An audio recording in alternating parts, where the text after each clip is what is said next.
السلام علیکم ورحمۃ اللہ وبرکاتہ۔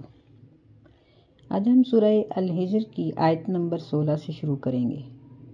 اعوذ باللہ من الشیطان الرجیم، بسم اللہ الرحمن الرحیم۔ وَلَقَدْ جَعَلْنَا فِي السَّمَاءِ بُرُوجًا وَزَيَّنَّاهَا لِلنَّاظِرِينَ، اور البتہ تحقیق ہم نے بنائے آسمان میں بہت سے برج،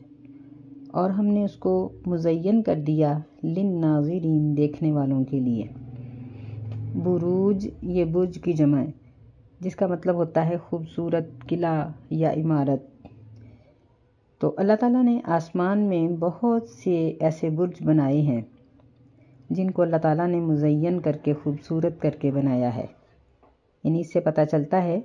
کہ صرف زمین ہی مزین اور خوبصورت نہیں، بلکہ آسمان بھی اللہ تعالیٰ نے بہت مزین اور خوبصورت بنائے ہیں۔ ایک حدیث میں ذکر آتا ہے، نبی صلی اللہ علیہ وسلم نے فرمایا کہ اللہ تعالیٰ خوبصورت ہے، یحب الجمال، اور خوبصورتی کو پسند کرتا ہے۔ تو یہی وجہ ہے کہ اس کی یہ کائنات بہت ہی خوبصورت ہے، اور پھر صفائی ستھرائی یہ سب چیزیں خوبصورتی کا حصہ ہی ہوتی ہیں۔ اللہ تعالیٰ نے اپنی مخلوقات کو خوبصورت کر کے بنایا، صاف ستھرا کر کے بنایا، اور انسان کو بھی خوبصورت اور صاف ستھرا رہنے کا حکم دیا۔ کہ نبی علیہ السلام کی ایک حدیث ہے، فرمایا کہ 10 چیزیں ایسی ہیں جو انسان کی فطرت میں شامل ہیں، اور یہ انسان کی خصلت ہیں۔ تو ان میں ہے کلی کرنا، ناک میں پانی ڈالنا، بغلوں کے بال اتارنا، زیر ناف بال اتارنا، ختنے کرانا، اور مونچھوں کو کاٹنا، داڑھی کو بڑھانا، ناخن کاٹنا۔ یعنی اس طرح یہ 10 چیزیں ایسی ہیں کہ جن کا اسلام کے ساتھ تو تعلق ہے ہی، انسان کی فطرت کے ساتھ تعلق ہے، کہ ان 10 چیزوں کو کاٹنے یا بڑھانے جو بھی حکم اس میں دیا گیا ہے، اس سے انسان مزین ہو جاتا ہے۔ مثلا ناخنوں کے کاٹنے سے، مونچھوں کے کاٹنے سے، داڑھی کے بڑھانے سے، یہ سب چیزیں انسان کی خوبصورتی کا سبب بنتی ہیں۔ اور اسی طرح غیر ضروری بالوں کو اتارنے سے انسان کے پسینے کی بو اور غلاظت باطنی طور پر جو ہوتی ہے، اس سے انسان صاف ستھرا ہلکا پھلکا ہو جاتا ہے۔ تو یہ اللہ تعالیٰ کی خوبصورتی ہے اس میں۔ وَحَفِظْنَاهَا مِن كُلِّ شَيْطَانٍ رَجِيمٍ، اور ہم نے اس کی حفاظت کی ہر شیطان مردود سے، یعنی آسمانوں کی، اور اپنی وہ تمام باتیں اور اللہ تعالیٰ کے وہ تمام احکامات جو اللہ تعالیٰ شیاطین تک نہیں پہنچانا چاہتے، ان کو اللہ تعالیٰ محفوظ کر لیتے ہیں۔ نبی صلی اللہ علیہ وسلم کی پیدائش سے پہلے جنات آسمان کے کناروں تک چلے جاتے تھے اور وہاں فرشتوں کی گفتگو کو سن لیتے تھے، لیکن پھر اللہ تعالیٰ نے سخت پہرے داری لگا دی۔ اب یہ لوگ وہاں تک نہیں جا سکتے، بلکہ جو احکامات فرشتوں میں نازل ہوتے ہیں ان کا تذکرہ جب اس سے نچلے درجے کے، یعنی آسمان دنیا کے نیچے والے فرشتے ذکر کرتے ہیں، تو اس وقت جنات ان کو سن لینے کی کوشش کرتے ہیں، اور وہ بھی ظاہری طور پر نہیں سن سکتے، بلکہ جس طرح اگلی آیت میں آ رہا ہے کہ چوری چھپے سننے کی کوشش کرتے ہیں۔ اللہ تعالیٰ جتنی بات ان تک پہنچانا چاہتے ہیں وہ پہنچ جاتی ہے، اور جو اللہ تعالیٰ بات نہیں پہنچانا چاہتے اس کے سننے پر ان کو انگارہ مار دیا جاتا ہے، جس سے وہ جن بھسم ہو جاتا ہے۔ فرمایا إِلَّا مَنِ اسْتَرَقَ السَّمْعَ فَأَتْبَعَهُ شِهَابٌ مُّبِينٌ، لیکن جو شخص یعنی جو جن چوری چھپے سننے کی کوشش کرے، بس پیچھے لگتا ہے اس کے انگارہ دہکتا ہوا ظاہری طور پر۔ یعنی بعض اوقات نیچے زمین والوں کو نظر بھی آتا ہے کہ آسمان پر ایک چمکتی ہوئی لمبی سی لائن نظر آتی ہے، تو یہ شیاطین کو مارا گیا شہاب ہوتا ہے، انگارہ ہوتا ہے، جو تارے ہیں وہ ٹوٹ کر ان کو لگتے ہیں۔ وَالْأَرْضَ مَدَدْنَاهَا وَأَلْقَيْنَا فِيهَا رَوَاسِيَ، اور زمین ہم نے اس کو پھیلا دیا اور ہم نے ڈال دیے یا بنا دیے اس میں رواسیہ پہاڑ۔ یہ راسیتن کی جمع ہے، یعنی راسیہ ایسی گاڑی ہوئی چیز کو کہتے ہیں جس کا بیشتر حصہ زمین کے اندر ہو اور کچھ حصہ اوپر نظر آ رہا ہو۔ تو پہاڑوں کا کچھ حصہ اوپر نظر آتا ہے، باقی پہاڑ زمین کے اندر اپنی چوٹی سے زیادہ گہرائی تک ہوتے ہیں، یعنی جو پہاڑ زمین کے اندر گڑا ہوا ہے اس کی اونچائی اس کی چوٹی سے کئی گنا زیادہ ہوتی ہے۔ وَأَنبَتْنَا فِيهَا مِن كُلِّ شَيْءٍ مَوْزُونٍ، اور ہم نے اگا دی اس میں ہر چیز وزن کے مطابق۔ یعنی اس کا ایک مطلب تو یہ ہے کہ دنیا کی ہر چیز وزن رکھتی ہے، یہاں تک کہ انسان کے الفاظ اور اس کی آواز کا بھی ایک وزن ہے۔ اور پھر یہ مطلب بھی ہے اس کا کہ ہر چیز اللہ تعالیٰ وزن کے مطابق نازل کرتے ہیں اور پیدا کرتے ہیں۔ یعنی جتنا غلہ چاہیے، جتنے پھل چاہیے، ایسے ہی جتنی ہوا چاہیے، جتنی دھوپ چاہیے، اللہ تعالیٰ ہر چیز انسان کی ضرورت کے مطابق پیدا کرتے ہیں۔ اگر اس کا تعلق رواسی سے دیکھا جائے تو پھر اس کا مطلب یہ ہے کہ پہاڑوں کے اندر اللہ تعالیٰ نے جو معدنیات رکھی ہیں وہ بھی ایک اندازے کے مطابق ہیں، کہ یعنی جن پہاڑوں میں ہیرے جواہرات ہیں یا جو دھاتیں ان میں سے نکلتی ہیں وہ بھی ایک معلوم وزن کے مطابق انسانوں کی ضروریات کے مطابق رکھی ہوئی ہیں۔ وَجَعَلْنَا لَكُمْ فِيهَا مَعَائِشَ وَمَن لَّسْتُمْ لَهُ بِرَازِقِينَ، اور بنا دی اللہ تعالیٰ نے تمہارے لیے اس میں گزران کی کئی صورتیں۔ یہ معیشت ان کی جمع ہے، یعنی انسان کی زندگی کے گزرنے کے بے شمار طریقے اور اس کے ذرائع زمین میں رکھ دیے، کہ کوئی کھیتی باڑی کر رہا ہے، کوئی لکڑی سے چیزیں تیار کر رہا ہے، کوئی لوہے سے کر رہا ہے، کسی کا کوئی کاروبار ہے، کسی کا کوئی۔ وَمَن لَّسْتُمْ لَهُ بِرَازِقِينَ، یعنی انسان تو اپنی روزی خود کما لیتا ہے، لیکن بہت سی ایسی مخلوقات ہیں، مثلا پانی کے اندر رہنے والی، یا جو مخلوقات ہوا کے اندر ہیں، یا جو زمین کے اندر ہیں، ان چیزوں کو کوئی بھی روزی نہیں دے سکتا، لیکن اللہ ان کا رازق ہے۔ فرمایا وَمَن لَّسْتُمْ لَهُ بِرَازِقِينَ، کہ یہ چرندے پرندے، نبی علیہ السلام نے فرمایا کہ پرندے جب صبح کے وقت اڑان بھرتے ہیں تو وہ اپنے رب پر پورا توکل کیے ہوتے ہیں، کہ ان کو یقین ہوتا ہے کہ ہمارا رزق ہمیں اللہ نہیں دینا ہے، تو پھر وہ شام کو لوٹتے ہیں تو بھرے پیٹ لوٹتے ہیں۔ یہ نہیں ہو سکتا کہ ایک پرندہ سارا دن رزق تلاش کرے اور اس کو نہ ملے، بلکہ وہ بھرے پیٹ رات کو لوٹتے ہیں۔ سبحان اللہ۔ تو جو پرندوں کو پیٹ بھر کے رزق دیتا ہے وہ انسانوں کو کیسے ضائع کر سکتا ہے؟ یہ بالکل غلط بات ہے کہ اگر کوئی کہے کہ عوام زیادہ ہے اور رزق تھوڑا۔ اللہ تعالیٰ نے پورے اندازے کے ساتھ انسانوں کو اور ان کے رزق کو پیدا کیا ہے۔ یہ انسانوں کی اپنی بددیانتی ہے اور ذخیرہ اندوزوں کی ذخیرہ اندوزی ہے، اور یہی وجہ ہے کہ اللہ تعالیٰ نے نبی صلی اللہ علیہ وسلم نے ذخیرہ اندوزوں پر لعنت فرمائی ہے کہ یہ لوگ چیز کو روک کر اس کی قیمت بڑھا دیتے ہیں اور ضرورت مندوں تک اس چیز کو نہیں پہنچنے دیتے۔ فرمایا وَإِن مِّن شَيْءٍ إِلَّا عِندَنَا خَزَائِنُهُ وَمَا نُنَزِّلُهُ إِلَّا بِقَدَرٍ مَّعْلُومٍ، اور نہیں ہے کوئی بھی چیز مگر ہمارے پاس اس کے خزانے ہیں، اور ہم اس کو نہیں نازل کرتے مگر ایک معلوم اندازے کے ساتھ۔ یعنی اللہ تعالیٰ کے پاس ہر چیز کثیر تعداد میں موجود ہے اور کسی بھی چیز کی کمی نہیں، لیکن اللہ ضرورت کے مطابق اتارتے ہیں، کیونکہ اگر ضرورت سے زیادہ ہو تو وہ چیز فائدے کی بجائے نقصان دے دیتی ہے، جس طرح ضرورت سے زیادہ تیز ہوا آندھی کی شکل اختیار کر لیتی ہے اور ضرورت سے زیادہ تیز بارش سیلاب کی صورت اختیار کر لیتی ہے۔ تو اسی طرح زیادہ سردی، زیادہ گرمی، یہ سب چیزیں انسان کے لیے نقصان دہ ہیں، تو اللہ تعالیٰ ہر چیز کو ایک معلوم اندازے کے ساتھ ہی نازل کرتے ہیں۔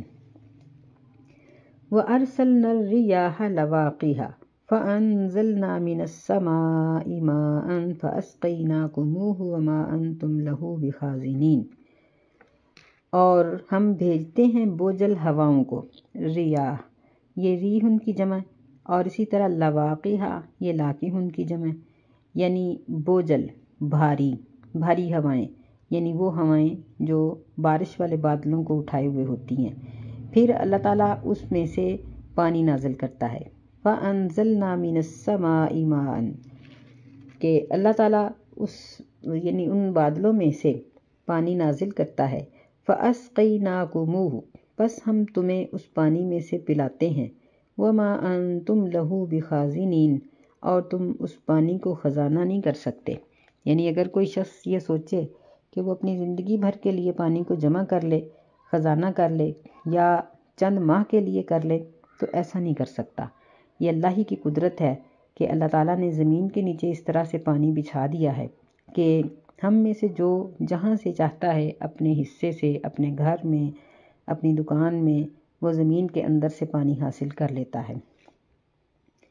وَإِنَّا لَنَحْنُ نُحْيِي وَنُمِيتُ وَنَحْنُ الْوَارِثُونَ، یعنی ان آیات سے پہلے اللہ تعالیٰ نے نبی صلی اللہ علیہ وسلم کی بعثت، قرآن مجید کے نزول اور آپ کی رسالت کا تذکرہ کیا، پھر کائنات کی چیزوں کو ذکر کر کے اپنی بڑائی بیان کی۔ اب اللہ تعالیٰ اپنی بڑائی کی ایک اور دلیل پیش کرتے ہیں، فرمایا کہ اور بے شک ضرور ہم ہی زندہ کرتے ہیں اور مارتے ہیں، وَنَحْنُ الْوَارِثُونَ، اور ہم ہی حقیقی وارث ہیں، یعنی انسان دنیا پر آنے سے پہلے بھی اللہ کے پاس تھا اور مرنے کے بعد بھی اللہ کے پاس ہی جاتا ہے، اور کوئی شخص اپنی مرضی سے پیدا نہیں ہو سکتا، نہ کوئی کسی کو اپنی مرضی سے پیدا کر سکتا ہے۔ اگر ایسا ہوتا تو کوئی بھی جوڑا بے اولاد نہ رہتا، اور اگر پیدائش اپنی مرضی سے ہوتی تو کوئی بھی شخص غریبوں کے گھروں میں پیدا نہ ہوتا، بلکہ ہر کوئی اپنی پیدائش کے لیے بادشاہ کے گھر کا انتخاب کرتا۔ لیکن یہ سب چیزیں اللہ تعالیٰ کی قدرت میں ہیں، اور اس کی قدرت سے ان چیزوں کو کوئی ذرہ برابر بھی نہیں چھین سکتا۔ وَلَقَدْ عَلِمْنَا الْمُسْتَقْدِمِينَ مِنْكُمْ وَلَقَدْ عَلِمْنَا الْمُسْتَأْخِرِينَ، اور البتہ تحقیق ہم جانتے ہیں تم میں سے آگے آنے والوں کو، اور البتہ تحقیق ہم جانتے ہیں مستأخرین، پیچھے ہٹنے والوں کو۔ یعنی اس کی ایک تفسیر تو یہ ہے کہ جو لوگ پہلے گزر چکے ہیں اور جو بعد میں آنے والے ہیں، اور اس کی ایک تفسیر یہ ہے کہ جو لوگ نیکیوں میں مقدم ہو جاتے ہیں، سبقت لے جاتے ہیں، اور جو نیکیوں میں پیچھے ہٹ جاتے ہیں، اللہ تعالیٰ ہر ایک کو جانتا ہے، کوئی بھی اس کے علم سے باہر نہیں ہے۔ وَإِنَّ رَبَّكَ هُوَ يَحْشُرُهُمْ إِنَّهُ حَكِيمٌ عَلِيمٌ، اور بے شک تیرا رب وہ ان سب کو اکٹھا کر لے گا، بے شک وہ حکمت والا علم رکھنے والا ہے۔ یعنی اس آیت کے مطابق پچھلی آیت کی تفسیر زیادہ تر یہی بنتی ہے کہ جو لوگ پہلے پیدا ہو چکے ہیں اور جو بعد میں آنے والے ہیں، سب اللہ کے علم میں ہیں، ان میں سے کوئی بھی اللہ تعالیٰ کے سامنے حشر میں جمع ہونے سے بچ نہیں سکے گا، بلکہ وہ سب کو اکٹھا کرے گا۔ وَلَقَدْ خَلَقْنَا الْإِنسَانَ مِنْ صَلْصَالٍ مِّنْ حَمَإٍ مَّسْنُونٍ، اور البتہ تحقیق ہم نے پیدا کیا انسان کو بجنے والی یعنی کھنکھنانے والی سڑی ہوئی مٹی سے، بدبودار اور سڑی ہوئی مٹی سے۔ مٹی جب خشک ہوتی ہے تو اس کو تراب کہتے ہیں، جب اس کو گوندھ دیا جاتا ہے تو اس کو تین کہتے ہیں، پھر جب یہ سڑ جاتی ہے تو پھر اس کو حمأ مسنون کہا جاتا ہے، جب اس میں بدبو پیدا ہو جائے، اور پھر جب وہ خشک ہو کے کھنکھنانے لگتی ہے تو اسے صلصال کہا جاتا ہے۔ تو آدم علیہ السلام کی تخلیق میں مٹی ان تمام حالتوں سے گزری، پھر آدم علیہ السلام کی اللہ تعالیٰ نے ان کی شکل و صورت بنائی اور ان کو پیدا فرمایا۔ وَالْجَانَّ خَلَقْنَاهُ مِن نَارِ السَّمُومِ، اور جن خَلَقْنَاهُ مِن قَبْلُ مِن نَارِ السَّمُومِ، اس کو ہم نے پیدا کیا اس سے پہلے شعلہ مارنے والی آگ سے، یعنی انسانوں سے پہلے جن پیدا ہوئے، اور کہا جاتا ہے کہ زمین پر جنوں کی آبادی تھی، لیکن جب انہوں نے فسادات کیے تو اللہ تعالیٰ نے ان کو یا تو ہلاک کر دیا، یا پھر یہ جنگلات کی طرف اور صحراؤں کی طرف اور جزیروں کی طرف یہ دھکیل دیے گئے، اور اس زمین کو انسان کی رہائش کے لیے خالی کر دیا گیا۔ تو اللہ تعالیٰ یہاں دونوں چیزوں کی تخلیق کا ذکر کر رہے ہیں، کیونکہ شیطان کا تعلق جنات میں سے تھا، اور اس واقعہ میں اس کا بھی ذکر آنے والا ہے۔ فرمایا وَإِذْ قَالَ رَبُّكَ لِلْمَلَائِكَةِ إِنِّي خَالِقٌ بَشَرًا مِّن صَلْصَالٍ مِّنْ حَمَإٍ مَّسْنُونٍ، جب تیرے رب نے فرشتوں کو کہا کہ بے شک میں پیدا کرنے والا ہوں ایک انسان کو بجنے والی یا کھنکھنانے والی سڑی ہوئی مٹی سے، یعنی سڑے ہوئے گارے سے، فَإِذَا سَوَّيْتُهُ وَنَفَخْتُ فِيهِ مِن رُّوحِي فَقَعُوا لَهُ سَاجِدِينَ، پس جب میں سویتُهُ اس کو درست بنا لوں، یعنی مکمل کر دوں اس کی بناوٹ کو، وَنَفَخْتُ فِيهِ، اور اس میں روح پھونک دوں اپنی طرف سے، یعنی اپنے حکم سے، فقعوا پس گر جاؤ تم اس کے لیے سجدہ کرنے والے۔ یہاں روحی یعنی میری اپنی طرف سے روح، اس کا مطلب یہ نہیں ہے کہ اللہ تعالیٰ کی ذات کا حصہ نہیں، یہاں اللہ کا حکم مراد ہے۔ اللہ اپنے حکم سے جب اس میں روح پھونک دیں گے تو فرمایا کہ پھر تم اس کے لیے سجدے میں گر جانا، یعنی فرشتوں کو حکم دیا، اور شیطان بھی یہ ایک عابد کی شکل میں فرشتوں کے درمیان ہی رہتا تھا، اس کو بھی ان کے ساتھ ہی حکم ملا۔ فسجد الملائکۃ کلہم اجمعون پس سجدہ کیا تمام فرشتوں نے اکٹھے ہو کر مل کر، الا ابلیس مگر ابلیس نے ابا انکار کر دیا، ان یکون مع الساجدین یہ کہ وہ سجدہ کرنے والوں میں شامل ہو جائے، یعنی آدم علیہ السلام کی تخلیق فرمائی۔ پھر جب فرشتوں نے اس بات کا اظہار کیا کہ انسان یہ فرشتوں سے افضل نہیں ہو سکتا، تو سورۃ البقرہ میں اس کا تفصیلی ذکر ہے کہ اللہ تعالیٰ نے آدم علیہ السلام کو چند ضروری اشیاء کے نام سکھائے، پھر فرشتوں سے جب پوچھا اور وہ نہ بتا سکے تو فرمایا کہ میں علم کی بنا پر انسان کو فرشتوں پر فوقیت دوں گا، اور فرشتوں کو حکم دیا کہ اس کے لیے سجدہ کرو، تو ان سب نے مل کر سجدہ کیا، لیکن ابلیس کا معنی ہوتا ہے مایوس ہونے والا۔ اس کے بارے میں ذکر آتا ہے کہ اس کا نام عزازیل ہے، لیکن اس کو ابلیس کہا گیا ہے کہ یہ اللہ تعالیٰ کی رحمت سے بالکل نا امید ہے، استغفر اللہ۔ تو اس نے انکار کر دیا، اور اللہ تعالیٰ نے پھر اس سے پوچھا، یا ابلیس ما لک الا تکون مع الساجدین، کہ اے ابلیس تو سجدہ کرنے والوں میں سے کیوں نہیں ہوا، یعنی ان کے ساتھ شامل کیوں نہیں ہوا، ان کے ساتھ تو نے سجدہ کیوں نہیں کیا۔ قال اس نے کہا، لم اکن لاسجد لبشر خلقتہ من صلصال من حمأ مسنون، کہ میں ایک ایسے انسان کو سجدہ نہیں کروں گا جس کو تو نے کھنکھنانے والی بدبودار سڑی ہوئی مٹی سے پیدا کیا ہے، یعنی اس نے تکبر کیا کہ انسان کو حقیر سمجھا اور اپنے آپ کو بلند و بالا سمجھا۔ اللہ تعالیٰ نے آدم علیہ السلام کو مٹی سے اس لیے پیدا کیا کہ مٹی کی تاثیر ٹھنڈی ہوتی ہے تاکہ انسان بردبار رہے، تحمل مزاج رہے اور اس کے اندر شیطنت نہ آئے، اور شیطان نے اسی بات کو حقیر سمجھتے ہوئے انکار کر دیا، کہنے لگا کہ میں اس کو سجدہ نہیں کر سکتا۔ قال فاخرج منہا فانک رجیم، اللہ تعالیٰ نے اس کے اوپر ناراضگی کا اظہار کیا کیونکہ یہ اللہ کی نافرمانی کرنے کی وجہ سے تکبر کر چکا تھا۔ اللہ تعالیٰ قرآن مجید میں فرماتے ہیں کہ ابا واستکبر، کہ اس نے انکار کیا اور تکبر کیا، یعنی اپنے آپ کو انسان سے بڑا سمجھا، اور جب اس نے اللہ کے حکم کا انکار کیا تو اس نے اللہ سے اپنے آپ کو بڑا سمجھا۔ یہاں ہمارے لیے ایک بہت بڑا سبق ہے کہ جب بھی کوئی شخص اللہ کے حکم کا انکار کرتا ہے تو دراصل وہ اپنے آپ کو بڑا سمجھ رہا ہوتا ہے۔ اللہ تعالیٰ کہتے ہیں کہ اذان ہو رہی ہے، نماز پڑھو، لیکن وہ کہتا ہے کہ میری دکان کھلی ہے، میری ہنڈیا جل رہی ہے، میرا اور کوئی کام خراب ہو رہا ہے، یا میں اپنی سہیلیوں میں بیٹھی ہوئی ہوں، یعنی اپنی دوسری مصروفیات کو ترجیح دیتے ہوئے جب ہم نماز کا انکار کریں یا اللہ تعالیٰ کے کسی بھی حکم کا انکار کریں، اس وقت ہمیں یہ بات سمجھ لینی چاہیے کہ ہم میں تکبر آ چکا ہے۔ اور نبی علیہ السلام نے فرمایا، من کان فی قلبہ مثقال حبۃ من خردل من کبر،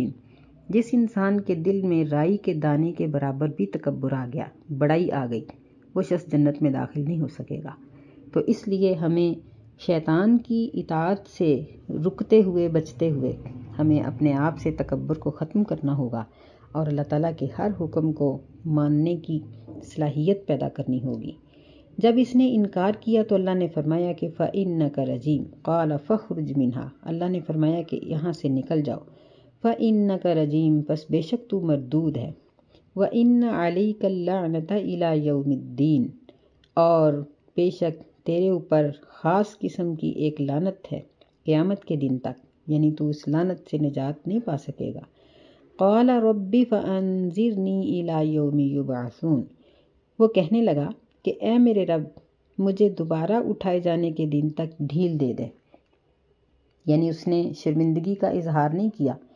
آدم علیہ السلام سے غلطی ہوئی تو انہوں نے شرمندگی کا اظہار کیا اور انہوں نے کہا کہ ربنا ظلمنا انفسنا،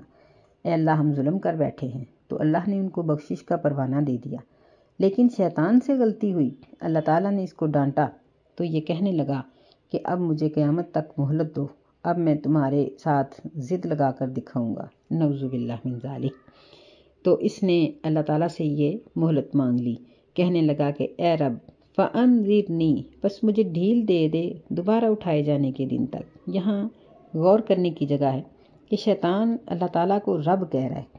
مطلب یہ ہے کہ وہ اللہ کی ربوبیت کا منکر نہیں تھا۔ ہم میں سے بہت سے لوگ ایسے ہیں جو اللہ تعالیٰ کو اپنا رب سمجھ کر یہ سمجھتے ہیں کہ ہم نے اللہ کا حق ادا کر دیا اور ہمیں اب کسی عبادت کی یا کسی اور کام کی کوئی ضرورت ہی نہیں، بس کلمہ پڑھ لینا کافی ہے۔ تو یہ ناکافی چیز ہے۔ اگرچہ کلمہ اپنی جگہ پر بابرکت ہے، لیکن جب تک کلمہ پڑھنے کے بعد اپنی زندگی کو کلمے کے سانچے میں نہ ڈھالا جائے اور عمل نہ کیا جائے، 5 نمازیں نہ پڑھی جائیں، رمضان کے روزے اور فرضی زکوٰۃ اور فرائض کی ادائیگی اور حقوق العباد کی ادائیگی نہ کی جائے، اس وقت تک بندہ مسلمان نہیں ہوتا۔ تو شیطان نے جب مہلت مانگی تو اللہ تعالیٰ نے فرمایا فَإِنَّكَ رَجِيمٌ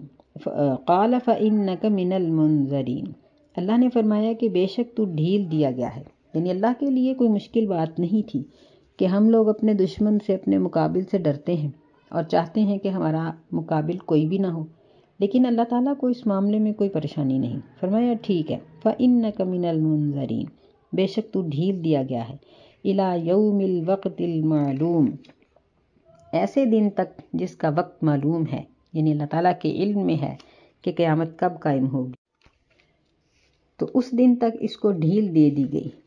قال رب بما اغویتنی لأزینن لہم فی الارض ولأغوینہم اجمعین، تو شیطان کی اکڑ اور تکبر میں مزید اضافہ ہوا۔ وہ کہنے لگا کہ اے میرے رب، تو نے مجھے گمراہ کیا ہے۔ رب بما اغویتنی، اے اللہ تیرے گمراہ کرنے کی وجہ سے، لأزینن لہم فی الارض، میں انسانوں کے لیے زمین کو مزین کر دوں گا، میں قابل توجہ بنا دوں گا، ان کی توجہ اور ان کی محنت کا مرکز بنا دوں گا۔ وَلَأُغْوِيَنَّهُمْ أَجْمَعِينَ، اور میں ان سب کو گمراہ کرتا رہوں گا، بہکاؤں گا، تیرے راستے سے ہٹاؤں گا۔ إِلَّا عِبَادَكَ مِنْهُمُ الْمُخْلَصِينَ، مگر تیرے مخلص بندے، یعنی ان کے اوپر میرا زور نہیں چلے گا۔ تو اب ہم اپنے سبق کو ختم کرتے ہیں، انشاءاللہ اس واقعہ کا مزید حصہ کل پڑھیں گے۔ السلام علیکم ورحمۃ اللہ وبرکاتہ۔